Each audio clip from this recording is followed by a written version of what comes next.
네, 여러분 안녕하세요. 박프로입니다. 지금 시간은 오전 6시 반, 나스닥 시장을 좀 확인을 하고 여러분들에게 삼성전자가 다음 주 월요일부터죠. 너무나 또 공포스러운 장이 되지 않을까라는 상당히 또 우려스러운 점들이 나올 수밖에 없는 그런 나스닥장이 마무리가 되었습니다. 저는 지금 그때가 떠올라요. 올해 초에 이 딥시크 쇼크 다들 기억을 하시죠? 지수가 나스닥 지수도 그렇고 우리나라 코스피 지수도 그렇고 딱 그 타이밍에 삼성은 8만 전자에서 5만 전자까지 떨어지는 하락에 대한 추세가 시작됐던 딱 그 기점이 이 딥시크 쇼크였습니다. 자, 지금 어떤 내용들이 나왔는지 좀 보도록 할게요. 그리고 나스닥 차트도 보고, 그리고 앞으로 삼성전자에 대한 과연 방향성에 대한, 또는 만약에 주가가 눌린다고 볼 때 이게 반등이 없을 것인가, 이게 진짜 그때 딥시크 쇼크와 같은 그런 시장에 대한 충격으로 계속 이어질 것인가를 좀 볼 텐데, 일단은 엔비디아가 또다시 한 마이너스 3% 정도 하락을 했습니다. 네, 엔비디아가 하락을 했고요. 최근 실적 부분이 괜찮았는데도 불구하고 투자자들, 특히나 이 엔비디아를 들고 있는 그 투자자들이 어느 정도 차익 실현에 나섰고, 그리고 추가적인 상승에 대한 모멘텀 부재, 이런 것들이 터지면서 이렇게 하락이 나온 건데, 중요한 거는 이 중국 시장에서 알리바바, 네, 알리바바가 엔비디아의 H20 칩과 경쟁할 수 있는 이 AI 칩을 개발 중이라는 소식이 오늘 시장에 엄청난 불확실성을 키웠습니다. 예전에 챗GPT와 버금가는 딥시크라는 중국의 그 AI 소프트웨어가 발표가 되었을 때도 시장은 분명 이런 불확실성에 상당히 크게 반응을 했었는데, 오늘도 뭐 그때 그 정도까지는 아니지만 이런 시장에 대한 불확실성으로 분명 시장은 하락을 했고요.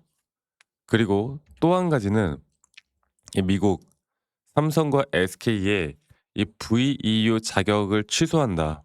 그래서 중국의 앞으로 반도체 관련된 장비 반출 시에 건별 허가를 받아야 된다라는 내용들이 또 나오고 있습니다. 자, 이게 지금 이건데, 저는 이제 시장이 무너지고 또 이런 부분들에 대한 불확실성 때문에 미국 시장도 다시 한번 하락이 나왔다고 보고 있거든요. 그리고 삼성과 SK에게도 분명 직격탄이 될 수밖에 없는 그런 내용들이 나온 겁니다. 그래서 간단하게 또 내용을 좀 살펴보자면, 내년부터 이제 본격 시행이 될 예정이고 중국 내 생산이 위축이 될 가능성이 있다. 한국 기업의 뭐 TSMC나 또 미국 상무부에서는 이제 개별적으로 이제 수출 허가에 대한 신청을 받아야 합니다. 그러니까 간단하게 말해서 중국에서 이 반도체를 만들 때 미국 반도체 장비를 쓸 때는 항상 미국에게, 네, 신고를 해야 되고, 여기에 대해서 허가가 없을 시에 반도체 장비가 반출이 불가능하다라는 내용들이 나온 건데요. 이러한 내용들이 이 다음 주에 또 우리나라 반도체, AI 쪽 관련된 섹터들을 약세로 만들 수밖에 없을 그럴 흐름들이 나올 겁니다. 자, 그러다 보니 나스닥 차트를 볼게요. 나스닥은 이렇게 1.15% 하락을 하였고, 이걸로 좀 보도록 하겠습니다. 1.15% 하락을 하였고, 오늘 장 초반의 시작과 함께 분명 크게 빠지는 모습이 나타나고, 그리고 다우존스도 마찬가지고 S&P 500도 마찬가지고 반도체 지수도, 이게 3% 가까이 하락이 나왔어요. 이제 지금 보시면 우리나라 한국 iShares ETF 시장 또한 이렇게 개파락으로 마무리가 되었습니다. 주된 하락은 아까 말씀드렸던 엔비디아나 브로드컴, 뭐 TSMC, 반도체 쪽 기업, AI 쪽 기업 위주로 하락이 크게 나왔고요.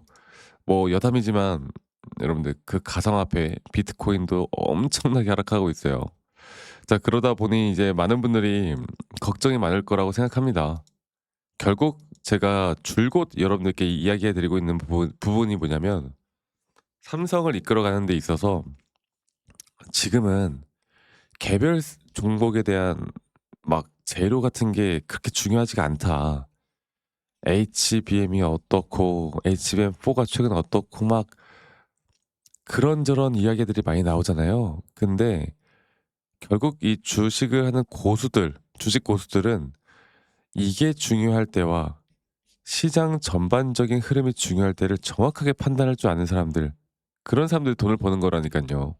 그래서 삼성 같은 경우는 뭐 이제 아까 말씀드렸던 것처럼 올해 초에 올해 초에 분명히 이런 딥시크에 대한 부분들, 또 그전에 삼성은 이미 어느 정도 하락이 시작되면서 그 딥시크에 대한 여파를 같이 받았던 부분들이 있는데 나스닥 차트를 다시 한번 볼게요. 나스닥 차트를 보면은 지금 보시면 뭐 반도체도 마찬가지입니다. 반도체 지수도 마찬가지로 올해 초에 딥시크에 대한 여파로 이 하락폭이 정말 크게 나왔단 말이에요.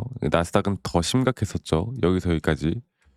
혹여나 이게 그런 식으로 조정이 크게 나오지 않을까라는 불안 심리가 지금 시장 전반적으로 많이 깔려 있는 것 같습니다. 이런 흐름에 삼성전자가 다음 주 월요일에 막 주가가 막 치솟아서 막 올라간다? 말이 안 되죠. 그러면 조정이 나올 수 있다는 건데, 과연 조정은 또 어떻게 어떤 식으로 나올까 우리가 좀 고민을 해 봐야 되겠죠. 네. 뭐 외인과 기관들이야 최근 며칠간 삼성을 계속 매도하고 있는 거 이제 누구나 다 알고 있는 거고 이거는. 자 그러면 다시 한번 이 차트를 좀 보고 좀 이야기를 해 드려 봐야 될 것 같은데, 제가 새벽 아침이라 말이 잘 안 나오네요. 죄송합니다. 자 저는 일단 제 관점은 변한 게 없어요. 이 저점 바닥부터 파동을 그려 나갈 거다. 근데 중요한 거는 현재 이 3 파동 고점이 이미 완성이 되었고 지금 나오는 이 조정 단계가 4파 조정이 나올 텐데, 아마도 딱 이 자리거든요. 여기 한 68,000원 대략 이 정도?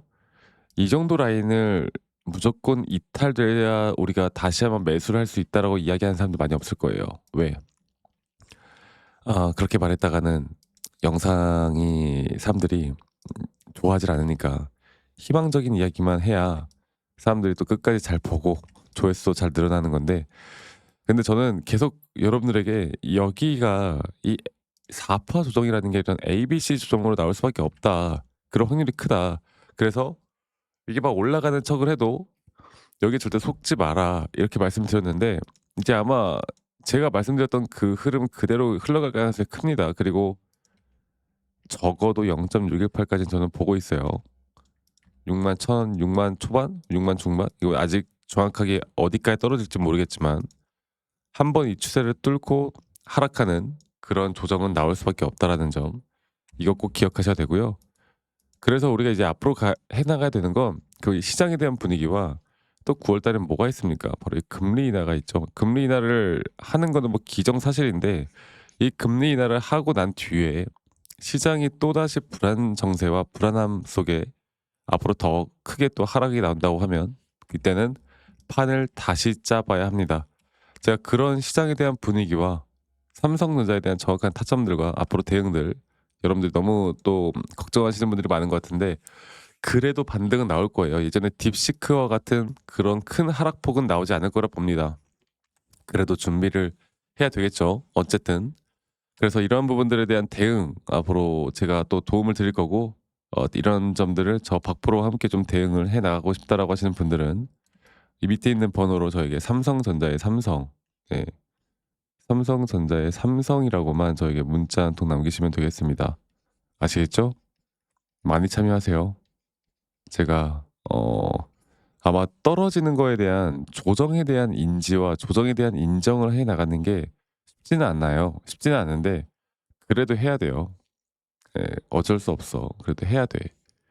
아시겠죠? 그리고 저희 구독자방 같은 경우는 저희 구독자분들과 제가 또 함께하고 있으니깐요. 구독, 좋아요 한 번씩만 눌러 주시는 거 잊지 말아 주시고, 이런 시장은 음 결국 이제 앞으로 나올 지표들이 또 중요하겠죠. 이 지표들이 중요하고 이 지표들의 흐름에 따라서 앞으로 또 우리 삼성에 대한 방향성이 저는 결정될 거라 봅니다. 그런데 이제 시장에 대한 분석만 하는 게 아니라 플러스 우리가 기술적으로 확실한 타점이 나오는가 안 나오는가도 같이 봐야 되는 부분들이 분명히 있고요.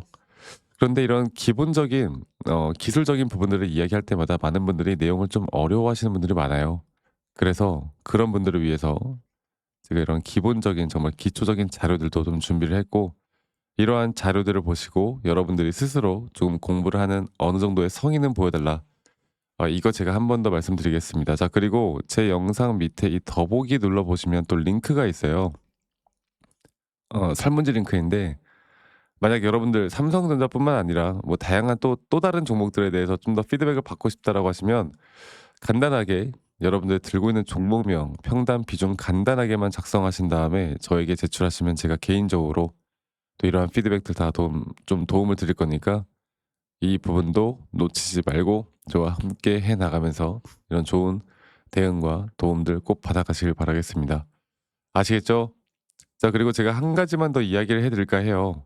그 지금과 같은 지수의 고점 시그널이 나올 수 있는, 혹은 시장이 정말 폭락한다고 봤을 때 우리가 또 지수가 하락을 해도 분명 수익을 볼 수 있는 방법들이 있거든요. 제가 오늘 저희 구독자분들에게 이 부분들에 대해서도 한 번 더 이야기를 좀 해 드릴까 합니다. 네. 정말 중요한 내용이니깐요. 영상 끝까지 시청하신 다음에 꼭 도움을 받아가실 수 있는 내용들 꼭 끝까지 시청하시길 바라겠고요. 저는 다음에 또 여러분들에게 더 좋은 영상으로 인사드리도록 하겠습니다. 아시겠죠? 네. 영상을 끝까지 시청하신 분들, 제가 오늘 여러분들이 무조건 상승장 같은, 지금과 같은 뭐 상승장에서 이런 우량주를 매수해서 수익을 보는 경우도 많지만, 여러분 지금 저는 어느 정도 시장에 대한 단기적인 고점이 나왔다 보고 있고요. 예를 들어서 우리가 코로나 때도 상당히 또 자산을 증식시킨 분들이 많을 텐데, 이런 고점을 찍은 뒤에 약 거의 1년 혹은 2년 가까운 지수의 하락이 나오는 이런 기간 동안 사실 주식으로 돈을 벌기는 쉽지가 않습니다. 뭐 단타식으로 타점을 잘 잡아서 돈을 버시는 분들은 많겠지만, 사실 그것도 쉽지가 않은 장이죠. 그리고 최근 여기 우리나라 지수 자체도 2024 년도 7 월부터 단기적인 저점이 또 땡 이렇게 나왔을 때 지수가 2,900 포인트에서 2,400 포인트까지 떨어졌죠. 자, 이런 장에서 우리가 어떻게 돈을 벌까 좀 고민을 해 보면, 결국 지수 하락에, 혹은 뭐 코스피나 코스닥 혹은 나스닥, S&P 500, 다우존스, 이렇게 지수의 하락에 우리가 배팅할 수 있는 그런 것들을 이용해서 우리가 충분히 수익을 볼 수 있는 구간들이 나옵니다. 저는 지금 현재 이 구간이 너무나 중요하다고 생각하는 그 이유가, 이 나스닥 차트를 다시 한번 좀 보도록 할게요. 이 나스닥 차트를 보면요. 최근 나스닥이 계속해서 저점 구간부터 주가가 올라오는 현재 이 구간부터 다시 이 저점 라인부터 지수는 상승이 나오고 있지만, 최근 여길 볼게요. 최근 이렇게 단기적인 고점을 뚫어주는, 현재 여기 단기적인 고점을 뚫어주는 여기 단계를 보면 분명 지수는 상승을 했지만 오히려 이 RSI가 하락하는 하락에 대한 다이버전스가 걸렸기 때문에, 저는 일반적으로 이런 상승 구간에 대한 오파동에서 단기적인 상승에 대한 하락에 대한 시그널이 떴다라고 하면 시장 자체가 당분간의 하락 추세로 깊게 빠질 수 있을 것이다, 이렇게 또 보고 있고, 이 지수의 흐름이 이렇게 하락하는 동안 우리가 시장에서 돈을 벌기가 쉽지가 않겠죠. 앞으로 여러분들이 이런 지수에 투자를 하거나 혹은 지수를 이용해서 제가 수익을 볼 수 있는 방법들에 대해서 저희 구독자분들에게만 다 공유를 좀 해 드릴 겁니다.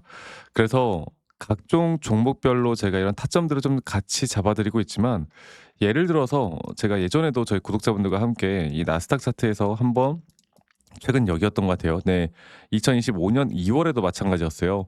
지금 이 단계에서 분명 단기적인 고점이 뚫어졌지만 이런 식으로 RSI 하락에 대한 다이버전스가 나오면서, 이때 나스닥은 불패다 생각했던 분들, 이게 나스닥 지수가 고점 대비 거의 25% 가량 하락이 나왔던 이 구간, 우리나라 시장 또한 거의 전멸이었습니다. 자, 이런 것들을 볼 때 결국에 이런 지수의 흐름에 시장이 하락을 해도 우리가 돈을 벌 수 있는 기회는 분명히 있다라는 거, 하락 배팅에 우리가 어떤 식으로 또 배팅을 해 나가고, 이 지수에 대한 레버리지 상품이나 이런 것들을 어떻게 이용을 해서 돈을 벌 수 있는지, 여기에 대한 지금 현재 이제 우리가 잡아야 되는 타점이나 돈을 벌 수 있는 방법들에 대해서 저희 구독자분들과 계속 이런 좋은 또 내용들 우리가 언제든 돈을 벌 수 있는 내용들 또 이런 지수에 대한 흐름들 제가 앞으로 여러분들과 함께 계속 같이 만들어 나갈 거니까 이러한 부분들도 좀 궁금하시다라고 하시는 분들은 밑에 있는 번호로 저에게 지수라고만 문자 한 통 남기시면 되겠습니다. 아시겠죠? 지수라고 저에게 문자 한 통 남기시면 되겠고요. 말씀드렸던 것처럼 사실 하락장에서 우리가 뭐 선물 시장에서 우리가 숏을 친다고 하죠. 말 그대로 이런 숏 물량들을 내가 어떻게 잡을 수 있는지, 특히나 저는 이 지수 흐름만큼은 우리나라 국내 시장도 뭐 괜찮겠지만 결국 나스닥 시장을 분석해 나가는 게 사실 확률적으로 더 높은 확률로 우리가 수익을 볼 수 있는 구간들이 나옵니다.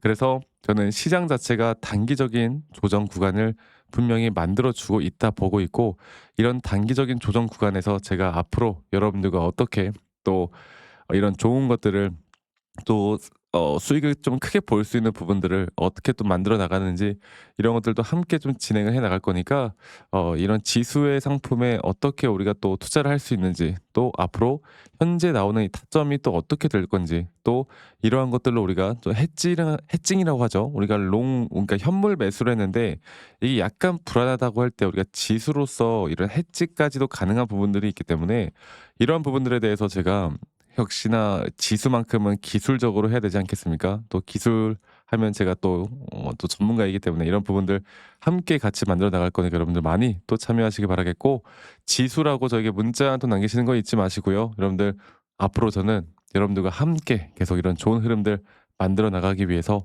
언제든 수익을 볼 수 있는 구간들 만들어 나가기 위해서 항상 노력하도록 하겠습니다. 여러분들 아시겠죠? 그럼 영상 끝까지 시청해 주셔서 감사하고요. 많은 분들 또 이런 좋은 타점들, 또 이렇게 언제든 수익을 볼 수 있는 지수의 흐름들 많이 꼭 참여하시고, 궁금하신 분들은 밑에 있는 번호로 저에게 문자 지수라고 보내주세요. 아시겠죠, 여러분들?